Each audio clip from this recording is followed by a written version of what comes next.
autismo nas férias! Justamente para você que é pai, mãe, você não ficar perdido durante esse período de férias e também a volta às aulas. Vamos falar sobre isso, cada ponto dessa nossa jornada. Então, quem sou eu, né? Quem é a Dani aqui nessa história? Meu nome é Daniela Freitas, eu sou analista do comportamento, eu me especializei em influência comportamental. Por quê? Porque eu não estava aguentando mais aquelas crianças que aprendia e desaprendia. Então, eu me especializei nessa área, como também comportamentos disruptivos. A minha formação base é engenharia. Sim, eu sou engenheira, sou mãe de um menino autista, nível 3 de suporte. Por isso eu tive que aprender não só sobre ABA, mas diversas outras ciências que permeiam toda essa questão do autismo e das comorbidades mais comuns ao autismo. Também sou autista, fui diagnosticada aos 15 anos. Então tudo isso virou, além do meu hiperfoco, a minha missão em levar conteúdo para vocês. Para que a gente forme um futuro melhor, todos nós precisamos de conhecimento. Precisamos nos fortalecer.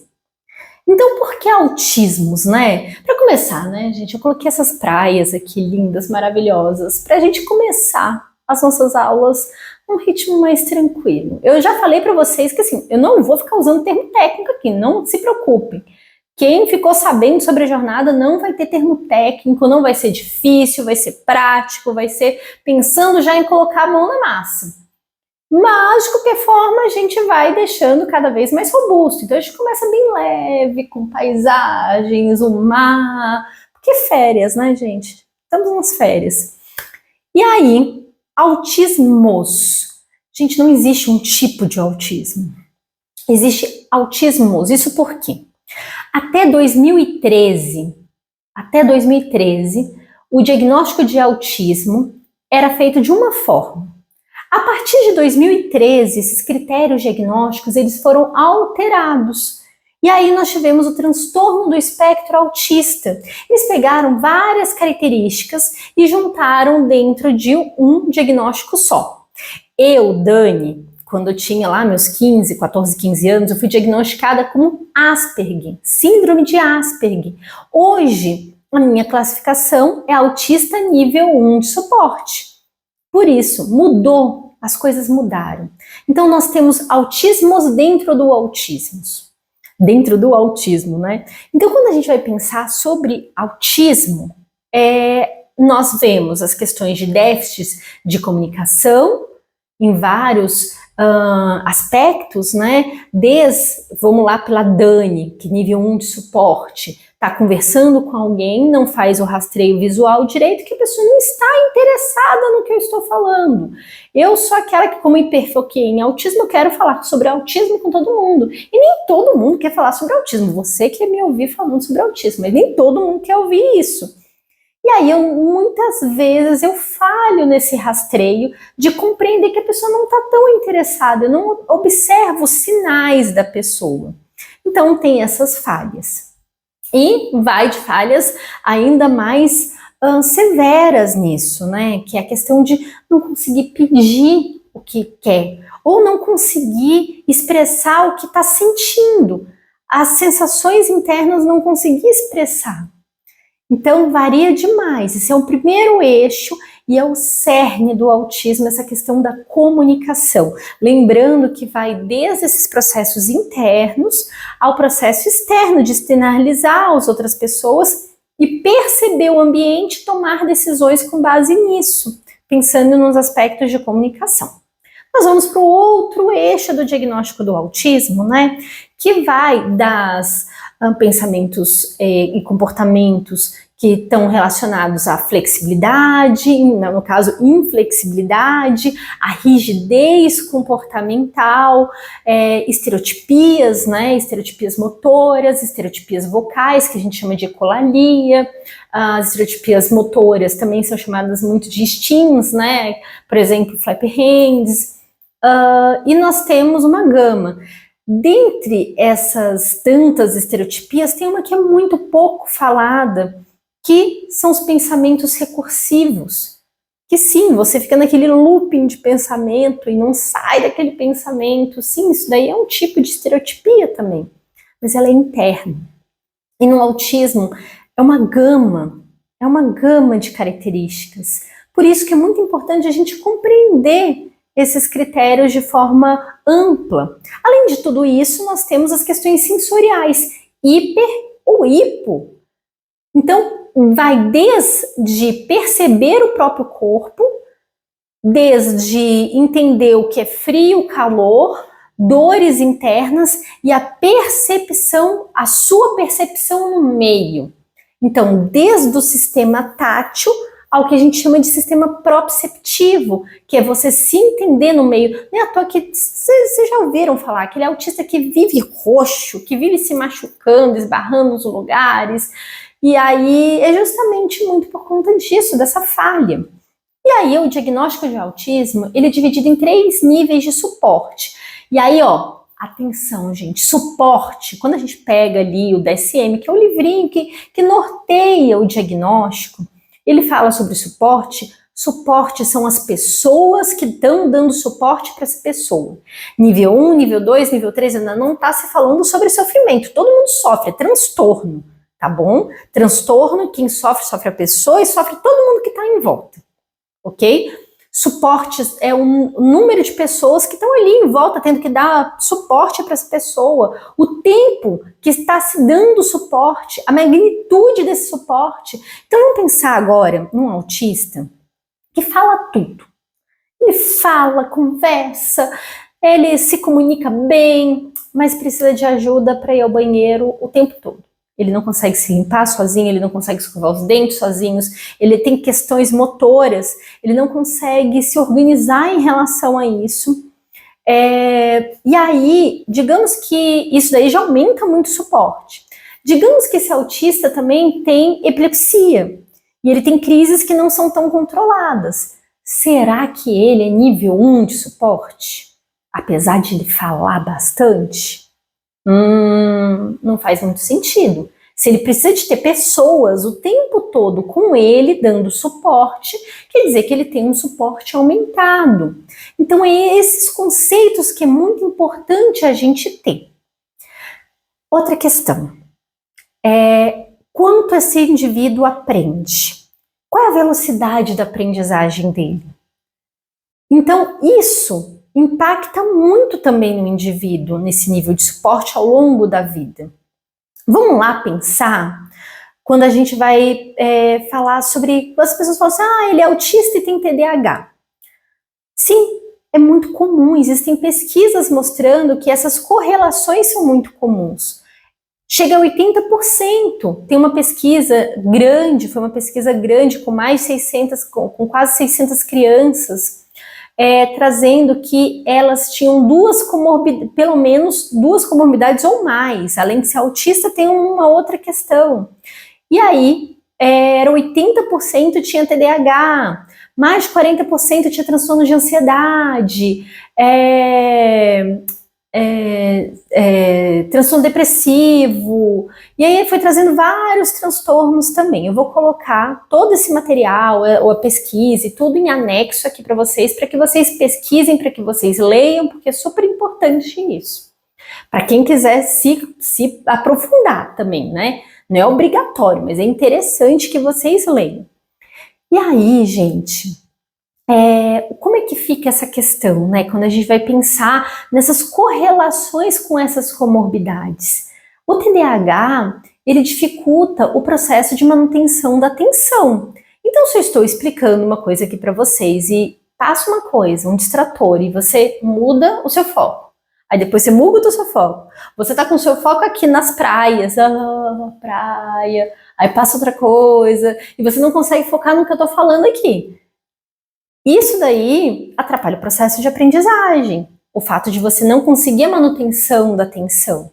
Isso é muito preocupante em questão de aprendizagem. Vamos pensar agora uma hiperatividade também relacionada. E a gente ainda está no TDAH. Vamos pensar no transtorno motor. Gente, se você tem transtornos motores, o impacto é imenso, desde a locomoção de forma geral, posicionamento, até a questão da fala. Se você não se posiciona bem, você não consegue falar direito. Fala é motor. Então, se você tem uma criança que tem questões motoras consideráveis, existe uma alta probabilidade de ela ter questões na fala. Se você tem uma criança que ela mastiga em bloco, ela não movimenta a língua, bebezinho, você fica observando como ela está em a introdução alimentar, aí chega lá com 1 ano, ainda essa língua não mexe direito, engole, você abre ali o cocô, tá tudo em pedaço, parece que não aconteceu nada, comeu tudo. Então, assim, isso daí são alertas no desenvolvimento, são grandes alertas. E tudo isso atrapalha no processo de aprendizagem. Se você não tem um motor adequado, se você não tem um core bem desenvolvido, né, a musculatura bem desenvolvida, porque você tem déficits nessa parte motora, seja por uma hipotonia, seja por diversos motivos, imagina, a pessoa fica assim, como é que ela vai aprender? Como ela vai fazer essa performance visual de olhar o mundo ao redor e observar o que as outras pessoas estão fazendo? Então, isso é um marco. Tem um pesquisador, gente, chileno, trazendo a questão da hipotonia nos olhos do autista. Então, essa questão, o que é hipotonia, né? É a dificuldade de você permanecer no movimento isométrico. O que é movimento isométrico? Por exemplo, eu fico assim, manter essa posição é isometria. Eu consigo ficar, sei lá, 30 segundos assim, vai queimar no final, eu vou estar com o braço queimando assim de dor, mas eu consigo. Agora pensa, todo o nosso corpo a gente fica em posições isométricas o tempo todo. Por exemplo, eu estou nessa posição, eu estou mantendo o movimento isométrico, eu estou numa posição, então alguns músculos meus se mantêm ali para eu conseguir ficar nesse posicionamento. Se você tem uma hipotonia nos olhos, como é que você vai conseguir fazer esse rastreio visual de forma adequada do ambiente? E o que rastrear, quando eu falo performance, é olhar o ambiente e tomar decisões em relação a isso. Então é super complicado, né? E aí a gente vai olhando outros aspectos também que estão relacionados ao autismo, que, por exemplo, tem achados mostrando que a gente tem um cérebro, né? E a gente tem um cerebelo. E o cerebelo, antigamente, na época da escola, eu adorava estudar sobre cérebro. A gente fez engenharia, mas eu acho que, assim, um dos meus sonhos era ter ido para a área de neuro. Mas eu amo engenharia. Eu amo engenharia de verdade. E acabou que eu só ficava estudando por amor. E nesse momento, quando era mais nova, a gente achava que o cerebelo era só equilíbrio. Era só equilíbrio. Só serve para equilíbrio. E hoje em dia tem muitos achados e muita coisa relacionada ao autismo. E entre essas coisas, sabe-se que parte do cerebelo faz esse controle dos olhos, dessa performance, esse rastreio, onde a gente vai mapeando todo porque nosso olho fica se mexendo o tempo todo. E hoje nós temos achados em relação a esse mapeamento do ambiente que tem déficits no autismo. E com isso, se a gente não faz um mapeamento correto, o que acontece? Nós não conseguimos tomar decisões adequadas. Nós não conseguimos entender o ambiente como todo. Então a gente acaba entendendo uma parte, só entende um pedaço desse ambiente, toma decisões com base nisso e nós tomamos decisões equivocadas. E a gente passa por desengonçado, por inapropriado, por não conseguir fazer esse rastreio. E pensando em processo de aprendizagem, a criança desde pequenininha, ela está observando o meio e aprendendo, entendendo, conectando as caixinhas no cérebro dela. Então olha que preocupante, né, quando a gente fala sobre comorbidade. Então quanto mais comorbidades, mais questões essa criança tem, mais difícil vai ser esse processo de aprendizagem, mas a gente vai precisar de um apoio mais focal, treino dos pais, por isso que vocês estão aqui, pais, é tão importante vocês estarem aqui fazendo essa jornada. Porque vocês precisam desse conhecimento, porque a gente muitas vezes vai precisar focar mais no que é realmente importante para abrir mais portas. Então, por exemplo, se a gente consegue fazer um treino de performance visual mais adequado para a nossa criança, performance auditiva de forma mais adequada, a gente abre portas para que ela aprenda muito mais, para que ela enxergue o mundo de uma forma diferente. Esse cérebro, ele tá poderoso para aprender. Então, é daí que nós começamos, né? Esse autismo nas férias vem justamente de um momento que vocês estão mais tempo com seus filhos, vocês estão vivenciando situações diversas, então crises por quebra de rotina, toda a questão de excesso de demandas que vocês estão tendo também, né? Porque a escola acaba sendo um pouco nossa parceira. Você que tem escolas, tem professores, tem questões que são extremamente complexas, mas no mais, a gente deixa o nosso filho ali e faz parte da nossa rede de apoio para a gente poder ser nós mesmos, para que a gente possa trabalhar, para que a gente possa ter o nosso cuidado. Isso é muito importante porque nós vivemos numa sociedade moderna complexa e a escola ela é fundamental. Então, chega no período de férias, todos os pais já entram em colapso. E aí nós pegamos as famílias atípicas, que ainda por cima tem uma carga muito maior, isso fica muito mais pesado. Então, o objetivo aqui é que vocês aprendam estratégias para melhorar essa qualidade de vida. E aí, o que vem é recalcular a rota. No momento que você começa a ter contato com questões que você não estava tendo durante o ano com seu filho, por exemplo, seu filho está numa clínica, está fazendo intervenção e tudo, mas você começa a observar, peraí, isso ele estava fazendo no verão passado e ele não desenvolveu. E isso era importante, isso é importante para a vida dele. Isso pega muito, né, gente? Quando a gente começa a identificar certos comportamentos, passa um ano, você fala, caramba, meu filho não faz isso. Passou um ano inteiro. E isso, olha aqui o peso que está causando ele não ter essa habilidade. Falharam nessa habilidade no ensino. E aí a gente recalcula a rota. Vocês estão com contato com seus filhos, é a oportunidade de recalcular essa rota. E outro ponto também que nós vamos trazer é enriquecimento de atividade. E, finalizando, no momento que a gente finalizar, a gente vai começar o processo de volta às aulas. Esse volta às aulas, ela vai ser dividida em 3 grandes etapas, né? Eu vou mostrar para vocês a questão de como vocês apresentam sua criança para a escola, como é que a gente vai fazer toda essa questão também, porque vai ser uma nova quebra de rotina, um novo desafio, trazer leis para proteger sua criança e vou finalizar falando sobre o plano de ensino individualizado, para que vocês saibam ter esse contato de forma harmonioso com a escola. Vamos evitar brigas. A gente já tem canseira demais, gente. Eu sou mãe atípica também. Eu sei como é que é. A gente tem que escolher nossas lutas. A gente não tem que ficar brigando todo dia, toda hora. Não, vamos tentar sempre negociar. Então, a gente começa com a nossa negociação. E aí, sobre a questão das aulas, elas não vão ser longas, não se preocupe, eu não pretendo, porque eu sei que tempo de pai e mãe é curto, ainda por cima nas férias é ainda mais curto ainda. Vão ter aqui, não tem como essas aulas serem muito longas. Vocês vão ter material de apoio, então nem todas as aulas, mas a maioria das aulas eu vou colocar um material de apoio.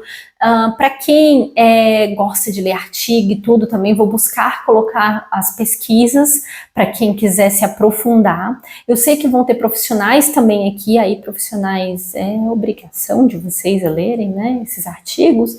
Queria falar não, mas já falando, é obrigação. E vai ter certificado de conclusão também. Após a conclusão, vai demorar alguns dias para vocês terem acesso. Ok, e conteúdo? Dani, o que você vai ensinar? Você falou, mas o que vai ensinar? Eu já falei um tanto para vocês, né, sobre o diagnóstico de autismo e tudo. Essa jornada, ela tem como pedra fundamental, né, a parte base dela, são 4 pilares. Que para mim são os pilares essenciais que qualquer pai tem que saber. Qualquer pai deveria saber desses 4 pilares, e eles são com base na ciência. Eu não estou tirando esses pilares de qualquer lugar. São os pilares com base na análise do comportamento aplicada. Conforme eu fui estudando várias sobre treino parental, eu me dediquei muito sobre isso, porque assim, pai e mãe tem o tempo todo com a criança. A gente não pode engessar as intervenções, a gente tem que saber como é que exigir dos pais. Eu trabalho com orientação parental, eu faço orientação de casa, eu faço orientação técnica. E aí, depois de muita prática, eu verifiquei que esses 4 pilares, eles são essenciais. E quais são? Primeiro, é ensinar os pais a avaliarem a sua criança, avaliar o seu adolescente, entender o que é prioridade e o que não é. Por quê? Não era raro nas orientações os pais me levarem coisas que falam: eu quero ensinar ele. Mas por que você quer ensinar isso? Porque eu acho legal. Aí eles, não sabiam argumentar. E eu falava: porque fulano faz isso? Porque eu vi uma cartilha que ele tinha que fazer. Mas ele faz tal coisa? Aí eu ia para os pré-requisitos para saber se dava para fazer essa habilidade, treinar, né? Vamos olhar. Aí não faz. E aí quando você vai ver, não é uma habilidade que é essencial para esse momento. Assim, ela é importante, mas nesse momento não é essencial, tem outras mais importantes. Olhar também se ele tem pré-requisito e o que ele vai aprender indiretamente. Então, tipo, será que ele vai aprender a ter autocontrole? O autocontrole dele vai melhorar? E aí a habilidade de iniciação dele, será que vai melhorar com essa atividade? Então, eu vou trazer várias perguntas. Mas tudo começava muito de entender esse pai, essa mãe, essa rotina, o contexto de vida, a rede de apoio, como é que era a interação deles com a criança, cada um interage de uma forma diferente, cada um é um ecossistema. A casa, um lar, ele é complexo, gente. Um lar é um universo e cada lar tem que ser tratado como um único. Porque o lar, gente, eu não tô querendo romantizar isso, não é isso, mas é porque, assim, nós temos a mãe que tem uma carga histórica, tem uma carga de pesos e também ensinamentos e tanta riqueza dentro dela. E a gente tem que olhar esse ser humano, me conta a sua história. Qual é a sua formação? Da onde você veio? Como é que foi? Como é que você queria ser mãe? Não queria. Veio uma gestação, mas a gente acolheu com todo carinho, amor. Ou não, eu tive depressão pós-parto. Então, assim, olhar essa história sem julgamento, com acolhimento, entender esse contexto. Se a gente deixa o pai, a mãe, essa família, esse núcleo mais saudável, vários comportamentos que são desafiadores na criança, eles começam a reduzir. Então, o começo da nossa jornada, quando eu falo sobre avaliar, não é avaliar só a criança, é avaliar nós mesmos. Então, assim, na aula de avaliação, parte dessa avaliação vai ser uma avaliação voltada para a família. Olhar a rotina, verificar como é que está a sua saúde mental, física, porque você vai ver, às vezes a gente está lidando com uma criança que é hiperativa, só que a mãe está muito cansada porque a mãe está com questões de saúde. Às vezes ela não percebe. Eu já peguei um caso que a mãe estava com anemia. Eu ia conversando com ela e tudo. E assim, por vídeo fica difícil, né, a orientação para saber se tem anemia ou não. Mas aí, nesse meu checklist de conversar com a mãe e tudo, eu pedi para ela procurar um médico para fazer um check-up, porque eu não estava achando adequado o nível de energia dela com o filho. Quando a gente ia bater rotina, a gente ia conversando como é que foi o dia, ela ia me relatando, então com essa questão de diário e tudo, né, relato, porque eu tento diminuir o máximo o custo de resposta, mando um áudio, tudo, que aí transcreve, a gente vai organizando dessa forma. Enfim, ela estava com anemia, uma anemia bem considerável, E aí ela começou um tratamento, desse tratamento foi outros tratamentos, e hoje ela tá com uma vida totalmente diferente. E a criança que tinha disruptivos graves, que achavam que era TOD, sim, tinha diagnóstico de TOD, transtorno opositor desafiador, gente, que é um diagnóstico que deveria ser raríssimo, porque ele tem características muito peculiares dele, e não, a criança era simplesmente autista com TDAH, e estava sendo diagnosticada, tinha sido diagnosticada com TOD, e a mãe lá se acabando, cansada. Então, olha a complexidade de tudo isso, gente. Então, assim, cada caso é um caso, e no momento que eu ensinar vocês a fazerem essa autoanálise, as coisas mudam muito. Eu não estou romantizando para falar assim, tipo, seu filho deixou de ter crise. Não. Mas se ele tiver uma crise, ele tem uma crise violenta que ele te machuca, você vai parar, você vai saber conduzir na hora. Você pode até chorar depois, gente, faz parte, a gente descarrega, ok, mas você vai saber conduzir no momento. E aí, refletir que, assim, a crise do seu filho não foi para te atacar, não era esse momento, normalmente não é essa a intenção, é raramente a crise realmente, é porque isso é um instinto animal. A gente machuca quem tá perto, quando a gente sente uma dor, pisa no rabo de um gato, ele vai te arranhar. É simplesmente ele machuca quem estiver perto, ou você não pisa. Digamos que cai alguma coisa em cima do rabo de um rato, ele vai machucar quem tá perto. Então é essa tendência, se tá com uma dor interna, não consegue explicar. Dor, eu falo assim, um desejo, eu quero isso, eu não consigo explicar que eu quero isso. Aí vem, às vezes, uma agressão, um disruptivo por não saber expressar. E aí a gente começa a refletir, a gente sabe o contexto que está passando. Então a gente começa a mapear essa rotina, mapear esse estado emocional, mapear como é que está a saúde dessa família, como está a organização dessa casa, desse lar, rede de apoio, quanto que eles podem, porque a gente também não pode sair viajando, que vai brotar uma rede de apoio, tipo, você tem que ter rede de apoio. Não, não vai brotar uma rede de apoio na sua casa, gente.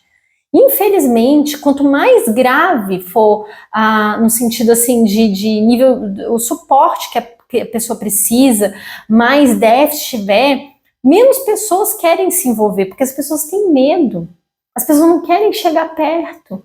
E aí acaba que, se a pessoa tem condições financeiras, ela paga para uma rede de suporte. Então, assim, o que nós temos que fazer como pais é ter noção de o que nós podemos trabalhar nesse momento. Ter noção da nossa realidade, trabalhar o que é fundamental, trabalhar habilidades que abrem portas para outras habilidades, e isso é independente de idade. Nós sabemos que o cérebro da criança, ele tem mais potencial de conexões e tudo, aprende mais rápido. Enfim, é questão de neurodesenvolvimento. Mas em qualquer momento da vida você pode modificar, você pode aprender. Só tem que ter consciência que a velocidade vai ser diferente. O que importa de tudo isso, não importa a idade, é saber selecionar o que é essencial. Por isso, uma das aulas vai ser sobre aprender. Porque você, para ensinar, você tem que saber como é que a gente aprende. Então a gente vai falar só sobre aprendizagem. Como é que é o sistema de aprendizagem, como é que o nosso cérebro funciona, por que a gente tem que repetir, por que simplesmente saber fazer certo no momento não é o suficiente. Vocês vão entender aquela criança que aprende e desaprende, que esse é um caos, essa criança que aprende e desaprende. Isso quer dizer que está ensinando de forma totalmente errada. A gente tem que ensinar de forma adequada, porque aprender e desaprender quer dizer que ela nunca aprendeu. Então, vamos falar sobre isso. Também daí, nós vamos para o sistema de dicas e ajudas. Não basta ensinar jogado. Gente, sistemas e ajudas é uma das coisas que tem mais evidência na análise de comportamento aplicada. Que a aba, que é o que a gente fala muito para autismo e tudo, tem muita evidência. Então, por quê? O nosso cérebro, ele aprende muito mais acertando do que errando. Mas você tem que saber a hora de dar ajuda e a hora de tirar essa ajuda. E eu vou ensinar o raciocínio para vocês eu estou ensinando um tipo de coisa, então eu tenho que dar um tipo de ajuda. E aí eu posso até colocar outros tipos de ajuda, mas eu tenho que saber como é que vai ser a minha pirâmide para remover essas ajudas. Então, vai ter uma aula só sobre isso. Eu vou falar uma coisa para vocês, gente. Essa aula em especial, eu não aprendi nem em pós-graduação. Eu estudei muito sobre isso. Não bastou estudar sobre aba. Porque o que a aba vai falar assim, só sobre ajuda física, ajuda gestual, vai falar sobre isso, em linhas gerais. Mas ajuda física, você tem que entender o quê? Movimento.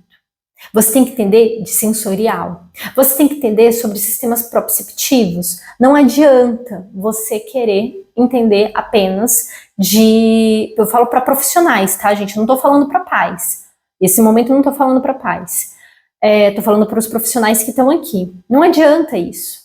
Então, essa aula ela é tão especial que eu vou pegar todo esse meu compilado de estudos que eu tenho para vocês e trazer de forma mastigada, sem precisar desses termos todos técnicos. A gente não precisa disso, a gente precisa do raciocínio básico de como o corpo funciona, para saber como dar as ajudas e como você aprende. Então, primeiro foi a aula sobre como aprende, depois como selecionar habilidades, depois como dar essas ajudas conforme aprende, você selecionou essas habilidades, porque ela tem que ser compatível. Olha aqui a construção do raciocínio. E aí a gente vai para as técnicas de correção de erro. Porque você esperava uma resposta e nem sempre essa resposta vai acontecer, principalmente quando você vai começar retirando as ajudas. Então, você lembra que o cérebro aprende acertando? A gente tem que manter esses acertos. Então, acontece o erro, mas a gente já entra com um pouquinho mais de ajuda. Aí, se precisar mais, a gente entra com mais um pouquinho de ajuda. Então, a gente segue para essa aula. Depois, como reforçar, como incentivar a sua criança a fazer mais vezes. Porque a gente aprende quando a gente está pareando coisas legais, coisas interessantes. Não é à toa, gente. Esse daqui também é um princípio científico chamado de princípio de Premack, mas esse princípio de Premack ficou famoso pelo nome Lei da Vovó. Porque a vovó sempre conquista o neto e o neto faz as coisas que a vovó quer. A vovó é super legal, ele consegue o que quer e ainda faz o que a vovó pede para fazer. Então, é incrível. E aí, depois que a gente passa por esses pilares, é muito importante que vocês entendam por que eu vou falar tanto sobre aba. Eu vou falar sobre outras ciências, como eu já falei para vocês, mas por que aba para autismo? Lembra que eu fui explicando para vocês sobre os critérios diagnósticos do autismo? Autismo, para ser diagnosticado, você tem que pegar uma janela de tempo, olhar esses comportamentos que fazem parte do critério diagnóstico e ver quantas vezes esse comportamento ocorre. Então, se ele está em excesso, então os que estão em excesso do que deveriam estar e os que estão em déficit do que deveria existir. Então, se olha nessa janela das oportunidades desses comportamentos acontecerem. Tá vendo que eu tô falando comportamento? Por isso que a análise do comportamento aplicada, ela é uma ferramenta é uma ciência tão robusta para autismo. Porque o diagnóstico de autismo tem fundamentos no comportamento. Então, se a gente está olhando o comportamento, a gente usa uma ferramenta da ciência, uma ciência que estuda comportamento. E aí, disso, gente, é muito importante que vocês entendam um pouco a história da aba e do autismo. A aba, o fundamento da aba é entender como a gente aprende e como ensinar uma pessoa comportamentos. Então, basicamente é isso. Ele tem o objetivo de ensinar a pessoa, entender como é que esse processo de aprendizado e, da mesma forma, que como a gente reduzir certos comportamentos também. Isso daí faz parte. Mas, basicamente, o objetivo é ensinar. E aí, nessa história da aba e o autismo, teve um estudo grande de Lovász, que foi o famoso aba 40 horas. Mas vocês têm que entender que aba 40 horas não é... 40 horas é simplesmente uma questão trabalhista, é por conta de o horário da carga horária ali das pessoas que estavam trabalhando e tudo. E outra, existe uma crítica a essa pesquisa feita pelo próprio Lovász depois de um tempo, que ele trouxe certas questões que é o seguinte, as pessoas, elas aprenderam, mas muitas desaprenderam. Essa aprendizagem não ficou consistente. Depois de um tempo, eles precisaram de apoio em sala de aula, essas pessoas. Isso por quê? Ficou na primeira fase da aprendizagem. Lembra que eu falei na aula 2 que a gente vai falar sobre como nós aprendemos, sobre os estágios da aprendizagem? Então, ele focou muito no primeiro estágio, que é justamente aquele caso que aprende e desaprende. Então ele falou assim, precisamos reformular isso. E aí se viu a necessidade da análise do comportamento entrar na vida da pessoa, não ser um ensino isolado numa salinha de forma hermética. Não, fazer parte da vida. E aí surgiu o termo, né? Esse termo já existia antes, mas se fortaleceu muito nesse momento a questão da aba naturalista. A gente entenda que a aba naturalista é simplesmente uma nomenclatura para conseguir representar um conjunto de estratégias. Não é uma aba diferente, é toda a mesma ciência, usa os mesmos princípios. O que modifica são o que envolve. Então, quanto você consegue estruturar. E assim, a aba dita naturalista, ela existe uma estrutura, existem várias técnicas com base nisso, que existem várias estruturas. Por exemplo, uma bem conhecida é o seguinte, você chega para a criança e mostra, digamos que ela gosta de chocolate, você mostra o chocolate, aí você pergunta para ela, chocolate, pede para ela falar chocolate, aí você esconde, aí você mostra e esconde, aí ela fala chocolate, aí você entrega o chocolate. Isso é uma técnica naturalista. É uma das técnicas. Existem várias, tipo colocar nos potinhos e deixar visível, enfim, são diversas técnicas. E aí, recentemente, saiu uma segunda fase de uma meta-análise, trazendo as práticas dentro da aba que tem evidência. Então, assim, quando a gente fala que a aba tem evidência, não é toda a aba tem evidência, é tudo que tem dentro da aba tem evidência. Não, não é isso. A gente está falando sobre práticas dentro dela que mostrou robusto. Então, esse esquema de reforçamento, que eu falei para vocês, né, que a gente vai falar justamente sobre isso, dicas e ajudas, técnicas de correção de erro, tudo isso daí tem evidência. E essa meta-análise trouxe que a aba é uma das coisas que tem mais evidência para o autismo, mas assim, é uma questão meio lógica nisso, sabe? Porque se a gente está no viés do comportamento, a parte o diagnóstico de autismo é muito sob esse viés comportamental, essa ciência ela faz muito sentido. Se a gente pega, por exemplo, a deficiência intelectual e vai olhar a deficiência intelectual, ela tem muita questão cognitiva ali.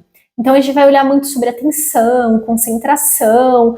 Então quem vai acabar abarcando muito isso vai ser um neuropsicólogo que vai estar ali observando. Enquanto que o diagnóstico de autismo, quem normalmente ajuda muito, dá muito apoio, é o analista do comportamento. Gente, apesar que o analista do comportamento também consegue olhar a questão de deficiência intelectual, consegue ver várias questões. Eu só estou mostrando como um livro que nos norteia, tem olhares diferentes de vários estudiosos, de várias vertentes da ciência. E isso deixa tudo muito confuso, principalmente para as pessoas leigas.